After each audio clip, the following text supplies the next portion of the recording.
大家好，歡迎收睇65後慢活。準備過年啦，喺呢度預先祝大家新年快樂，萬事如意，身體健康。相信大家喺新年期間忙於拜年聚會，喺品嘗豐富美食過後，大家有冇諗過換下口味，試下山家素菜？今次我就要介紹一下已經有好多年歷史嘅龍門樓志蓮素齋。喺品嘗美味素齋之後，仲可以漫遊南蓮苑池同埋隔籬嘅志蓮淨苑。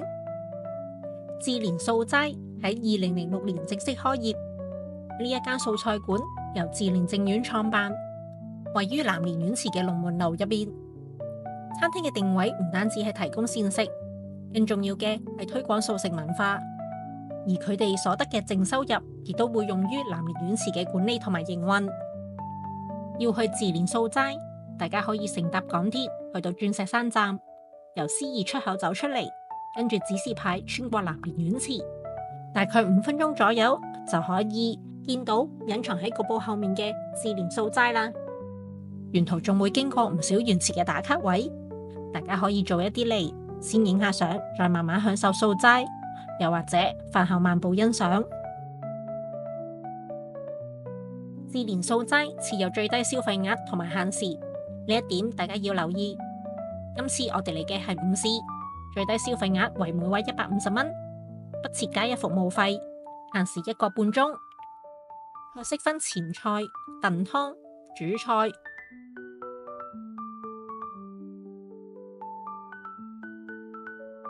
粉麵飯、點心、甜品、飲品，仲有佢哋嘅廚師推介。因為時間有限，喺落咗單之後，菜式好快就陸續上台啦。先嚟嘅係前菜五福拼盤，五福拼盤入邊有紅菜頭沙律、醬燒菌、紫甘藍醋粉皮、風味碧玉同埋香麻海苔麵筋。五福拼盤分大中小唔同 size， 我哋嗌嘅係細 size。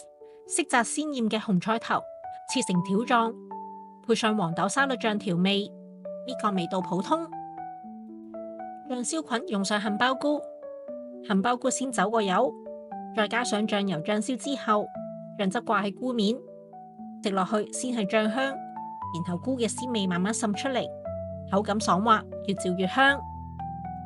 紫甘藍醋粉皮用上紫甘藍、粉皮、柚子醬、青瓜同埋芥末子製作，用上紫甘藍嘅天然顏色染喺粉皮之上，非常 Q 彈。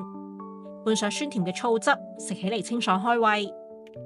風味碧玉其實係迷你嘅醃漬小青瓜，小青瓜比平時食嘅青瓜更嫩，水分充足，用咗醬油同埋麻油醃過，鹹鹹香香，但係又唔會淹過青瓜本身嘅清甜。喺前菜入邊最中意嘅就係呢一個香麻海苔麵筋，麵筋食起嚟好有嚼勁，再加上調味嘅辣椒醬、麻油、五香粉，口感特別，越嚼越香，好適合送飯食。跟住嚟嘅係點心香煎蘿蔔糕，蘿蔔糕表面睇已經知道配料會有冬菇同埋甘筍，佢仲帶啲毛意思。蘿蔔糕表面煎得微微焦香，咬落去先感受到脆口，入邊就係軟糯綿密嘅蘿蔔糕質感，仲有爽爽嘅木耳喺入邊，層次豐富，而且煎得啱啱好，一啲都唔油膩。跟住就係廚師特別推介話梅醬藕筋，呢一道話梅醬藕筋個名聽落好有傳統素菜嘅感覺，但係食落非常有驚喜。呢一個炸麵筋炸得非常酥脆，但仲可以保持住一啲咬口，用上話梅醬汁，酸甜開胃。蓮藕條爽脆清甜，同酥脆嘅麵筋形成有趣嘅對比，搭配士多啤梨，微酸帶甜，中和咗炸物嘅油膩感，令到整套菜變得清新起嚟。跟住就係好有意頭嘅翡翠百福袋，原本餐牌上面係得2件同埋4件嘅選擇，侍應見到當日我哋有5位用餐，所以好貼心咁問係咪需要5件，補翻1件嘅價錢就可以。喺油羊入邊包裹住馬蹄、金菇、紅椒、薯粒，並以西蘭花作伴碟，醬汁清淡，會掩蓋食材本身嘅鮮味。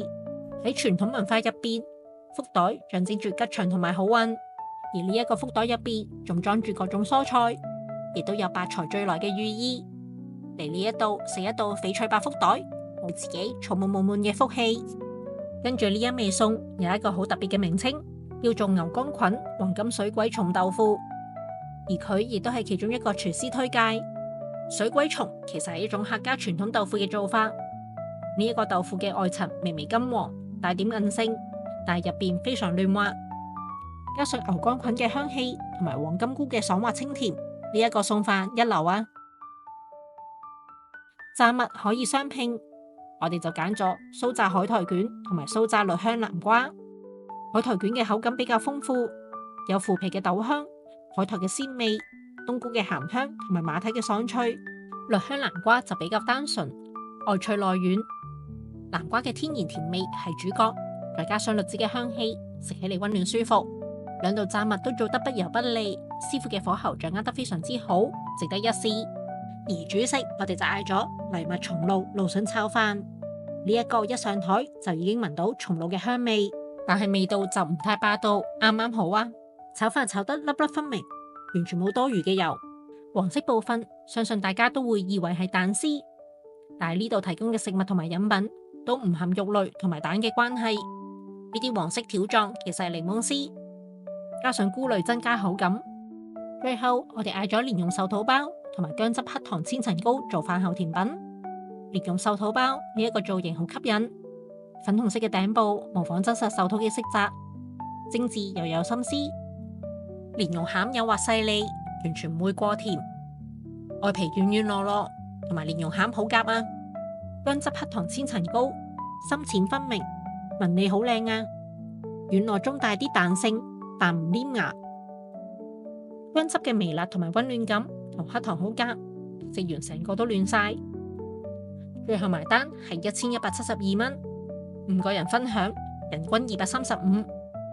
食到咁精緻用心嘅素菜，環境舒服，服務都好細心，呢一個價錢我都覺得幾合理。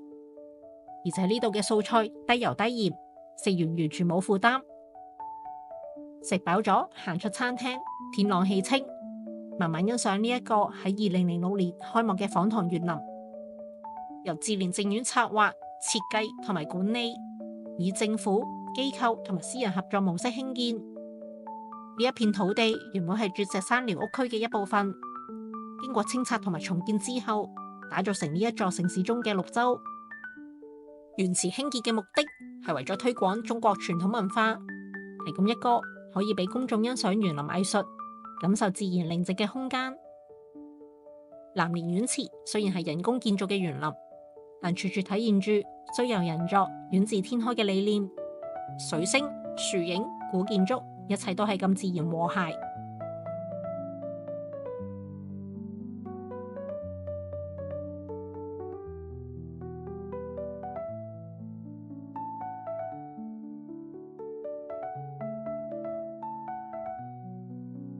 喺呢度仲可以步行至隔籬嘅志蓮淨苑，感受佛教嘅寧靜。